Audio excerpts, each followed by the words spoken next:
लानत भेजते हैं। अगर इज्जत भी नहीं मिले तो उसके ऊपर हम थू करते हैं। मैं इनके रवैये के खिलाफ, इनके बातों के खिलाफ वॉकआउट करता हूं और ये बता के जा रहा हूं कि इनके होते हुए ना असेंबली चल सकती है ना हुकूमत चल सकती है। ये समझते नहीं है लोगों को जरा सी एक हकीर चीज के ऊपर क्या जवाब दिए इन्होंने। इस तरह के लोग हमें इस तरह के जवाब देंगे, अब माइक पर यहाँ आए। से हम उस तरफ बैठने में देर नहीं लगाएंगे। मुझे अपने हलके की आवाम ने मुंतखब करके भेजा है, किसी एरे गैरे नथु खैरे की मिन्नतें करने के लिए नहीं भेजा है। सब बहुत शुक्रिया।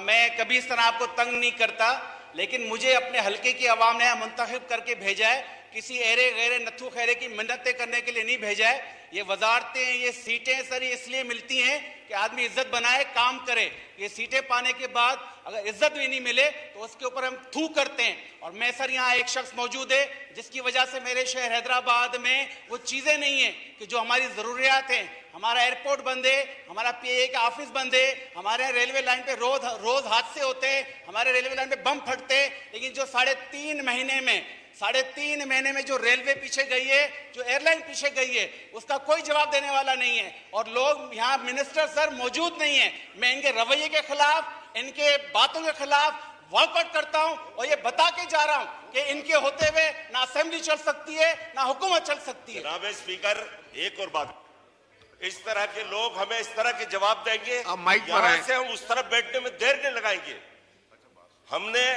हमने जो अपनी कीमत अदा की है ना, जो सियासी कीमत अदा की है, आज वो भुगत रहे हम सिंध में भी। अरे ये समझते नहीं है लोगों को जरा सी एक हकीर चीज के ऊपर क्या जवाब दिए इन्होंने। लानत भेजते हैं। थैंक यू, आपका पॉइंट आ गया। Thank you. जब PTI के साथ थे हमें अरबों रुपए मिले, हम खुदा की कसम से वहां खुश थे। 2 वोटों पे हुकूमत है, इतनी मगरूरी अगर 10 वोटों पे होती तो आप तो किसी को खंगालते भी नहीं। हम सर PTI के साथ थे इत्तेहादी, किसी वजह से किसी की मोहब्बत में, किसी के प्यार में हम इस तरफ आ गए। जरदारी साहब से मेरी मुलाकात हुई, बिलावल साहब से। हमने कहा जी मुझे न वजारत चाहिए न ओहदा चाहिए, कुछ नहीं, मुझे इलाके के लिए डेवलपमेंट चाहिए। जरदारी साहब ने एहसन इकबाल को कहा, जरदारी साहब की उसने नहीं मानी। शहबाज शरीफ साहब की मेहरबानी, उसने 3 बार एहसन इकबाल को कहा कि जी असलम भूतानी मेरे पास दोबारा शिकायत लेके ना आए। फिर भी जब किताब छपी, PSDP की कोई स्कीम नहीं थी। फिर जब PM के सामने एहतजाज किया, वहाँ भी एहसन इकबाल साहब जज्बाती हो गए। सरदार अयाज सादिक मौजूद थे, वो गवाही देंगे। फिर सर जहाँ से नॉर्मली टेलीफोन आते हैं, उनको मैंने रिक्वेस्ट की कि भाई अगर आपके टेलीफोन में अभी कोई वज़न है तो ज़रा एहसन इकबाल को कहो। तो फिर जाके उन्होंने मेरी स्कीम रिफ्लेक्ट की। सर ये इलेक्शन साल है, इलेक्शन में हमने लोगों के पास जाना है। अब सर अगर 40 करोड़ की आप स्कीम देते हैं, 8 करोड़ उसकी एलोकेशन करते हैं, तो ये 5 साल में कंप्लीट होगी ना। पता नहीं 5 साल बाद मैं इलेक्ट होके आता हूँ, एहसन इकबाल आते हैं, किसकी गवर्नमेंट आती है, कौन है। तो इस साल हम फिर क्या करेंगे। अब सर 8 करोड़ वो भी किस्तों में मिलेंगे, 20%, 10%, 15% पूरे साल में। अब आप बताएं कि इलेक्शन में अनसर्टेनिटी होगी, कौन सा कॉन्ट्रैक्टर आके ये काम उठाएगा कि जी मैं 40 करोड़ का काम उठाऊं और ये मुझे किस्तों में 8 करोड़ मिलेंगे, वो भी आखिरी साल में ये किस्त काट देते हैं। सर जब PTI के साथ थे हमें अरबों रुपए मिले, और न सिर्फ मिले बल्कि 100% एलोकेशन थी जो आखिरी साल एहसन इकबाल ने काट दी। और फिर एहसान किया कि मैं आपको पैसे देता हूं। मैंने कहा जी ये तो वो देकर गए हैं ना, इसमें आपका कौन सा एहसान काट के दे रहे। फिर कहते हैं कि जी जो कॉन्स्टिट्यूएंसी फंड है PSDB में जिसकी स्कीम होगी उसको नहीं देंगे। तो सर हम इलेक्शन में कैसे जाएंगे। हम खुदा की कसम सर वहां खुश थे। ये जरदारी साहब की मोहब्बत में आ गए। ख्वाजा साहब आप सुने और शहबाज शरीफ तक ये बात पहुंचाएं।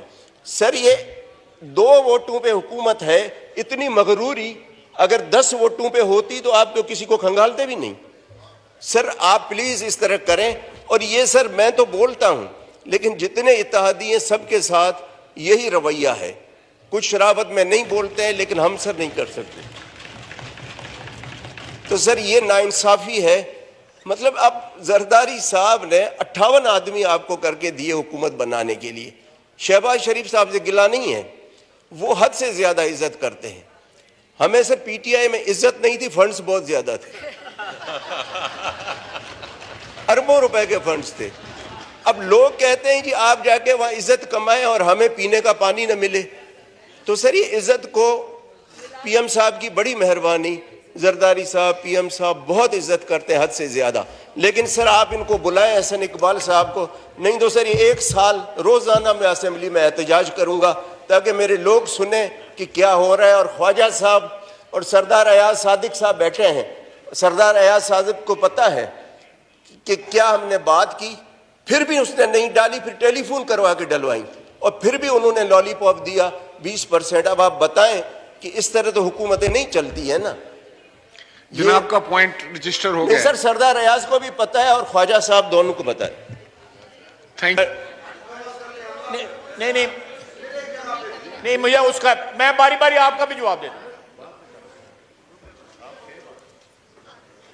जनाब स्पीकर, गिला जो है मेरे भाई भूटानी साहब का बिल्कुल बजा है, मैं उससे किसी को इख्तलाफ नहीं है और उसको रेक्टिफाई किया जाएगा। लेकिन साथ साथ जो है शहबाज शरीफ साहब जो है, मेरा है 2 या 3 दफ़ा इनके हल्के में पिछले 1.5-2 माह में गए हैं। एक दफ़ा मैं भी उनके साथ था, मेरे ख्याल है परसों भी वहीं थे। तो वो भी जो है अल्टीमेटली जो उस ग्वादर की जो डेवलपमेंट है वो भी इनके हल्के की डेवलपमेंट है, मैसिव वहाँ पे डेवलपमेंट हो रही है। अल्लाह करे ग्वादर जो है वो अपने तकमील के मराइल से गुजर के मुझे मौका दें सर, नो क्रॉस मेरे टॉक। भाई मुझे मौका दें, नहीं मुझे मौका दें sir, no cross talk, address the chair. मेरी पूरी बात तो सुन ले प्लीज प्लीज, मैं आपसे ख्वाजा दरख्वास्त करता हूं। साहब, ख्वाजा साहब please you address the chair and let there be no cross talk in the मेरी बात हाउस। पूरी सुन लें, मेरी पूरी बात, मेरी पूरी बात सुन। नहीं, मैं शहबाज शरीफ को, आसन इकबाल, शहबाज शरीफ मेरा ख्याल है कि आप ऑनरेबल मेंबर से मिल मेरा लें। लीडर है, उसको मैं आसन इकबाल किस तरह बना सकता हूं। लेकिन मैं जो कोताही है मैं उसको, मुझे अभी याद साहब ने कहा है कि रात को मसला ये सेटल हो गया है, लेकिन स्टिल मैं समझता हूँ कि भूटानी साहब के इलाके का, बलूचिस्तान के बाकी इलाके का जो है वो रियासत जो है वफाक के ऊपर बहुत हकमंद है। दहाइयों की महरूमियाँ हैं जो जिनका अजाला होना चाहिए। मैं बार बार इस मसले के ऊपर बोलता भी हूँ, बल्कि नाराज़गी का इजहार भी जो है कोयटे से वक्तन फ़वक्तन जो है मुझे पहुँचता रहता है। हमने वहाँ पे, मैंने नेशनल सिक्योरिटी की मीटिंगों में भी ये बात की है कि वहाँ पे डेवलपमेंट जो है वो मैसिवली होनी चाहिए ताकि वो कंपनसेट हो सकें 70 साल की महरूमियों की वजह से। मैं इनके साथ हूँ इस इशू के ऊपर, बिल्कुल इनके साथ शाना बिशाना खड़े होकर वहाँ की डेवलपमेंट के लिए लड़ूंगा, चाहे वो ग्वादर हो या कोई और हिस्सा हो बलूचिस्तान का जहाँ पे डेवलपमेंट नहीं हुई, जहाँ पे जो है लोगों के ग्रीवेंसेस हैं, सियासी ग्रीवेंसेस हैं, डेवलपमेंट के ग्रीवेंसेस हैं, बहुत से ग्रीवेंसेस हैं, एक अंबार है वहाँ पे ग्रीवेंसेस का। ये बात बिल्कुल जो मेरे भाई ने कही है 100% दुरुस्त है, बल्कि मैं उसका स्कोप जो है वाइडर कर रहा हूँ। उसका स्कोप सिर्फ ग्वादर तक नहीं रख रहा या इनके हल्के तक नहीं रख रहा, तमाम हल्कों में जो है लेके जा रहा हूँ।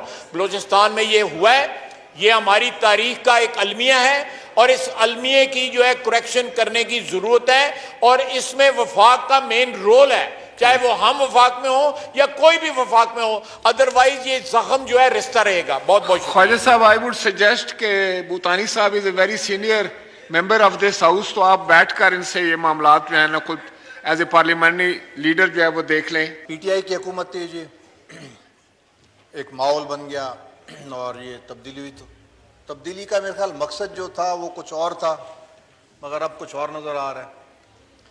उस वक़्त हम प्यारे भी बड़े लगते थे, चक्कर भी हमारे पास बड़े लगते थे, अब बात करते हैं तो मुंह मोड़ते हैं, थोड़ा ज़रा हमारी शक्ल भी अच्छी नहीं लगती। तो हम समझे कि रवैयों में भी तब्दीली होगी, अखलाकियात में भी कुछ बढ़ोतरी आ जाएगी, मगर उधर की उधर ही, जितों दी खोती उते आण खिलौती,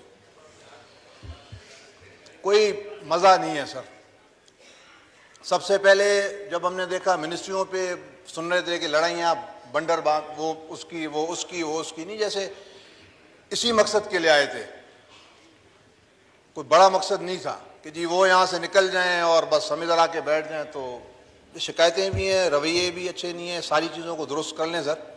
अभी तक टाइम है, 1-2 महीने गुजरे हैं, कुछ नज़र आना चाहिए, और नहीं तो सूखा अखलाक ही दिखा दें। शिकायत हमारी पार्टी की भी है जी, एक मिनिस्ट्री पे बस चुप करके बैठ गए हैं, कमेटी मांग रहे हैं, बाकी जगहों का फैसला करके बैठ जाते हैं, हमें ऑन बोर्ड ही नहीं लेते। अगर छोटी मोटी मिनिस्ट्री मांगते हैं तो कहते हैं जी विदाउट पोर्टफोलियो। अब वो झाड़ू तो नहीं लगाना, विदाउट पोर्टफोलियो क्या करना है। तो ये सारी शिकायतें हैं जी, इनको ज़रा मेहरबानी करके ठीक कर लें तो बेहतर है, वरना चुप करके बैठे हैं। शुक्रिया। Thank you. अयाज सादिक साहब ने, यह आवाम पर बिल्कुल जुल्म है जनाब स्पीकर, और ये गरीब आवाम पर एक मिसाइल हमला है, एटम बम गिराना है। ये एटम बम से भी ज़्यादा ख़तरनाक है जनाब स्पीकर। तो इसकी हम मुखालफत करते हैं और अपोज करते हैं इसको, कि आवाम के लिए इसमें कुछ भी नहीं है, और सिर्फ जो है ना जी, ये अपने अखराजात, अपने अय्याशियों को बचाने के लिए आवाम पर यह मज़ीद इजाफा लगाया गया है। इसके साथ साथ जनाब स्पीकर, ये बिल जो है ये सूदी निज़ाम को तहफ़्फ़ुज़ देने वाला फाइनेंस बिल है। जनाब स्पीकर, जो बिल जिसमें सूदी निज़ाम को तहफ़्फ़ुज़ दिया गया हो वो मुसलमानों के लिए काबिल कबूल नहीं है, फिर इस ऐवान में इसको नहीं आना चाहिए, क्योंकि यह आईन पाकिस्तान के भी ख़िलाफ़ है। दफ़ा 38 आर्टिकल 38 के ख़िलाफ़ है, जहाँ कहा गया कि सूद को हम ख़त्म करेंगे, और यहाँ सूद को बाकायदा इसमें तहफ़्फ़ुज़ दिया गया है। जनाब स्पीकर, शुक्रिया।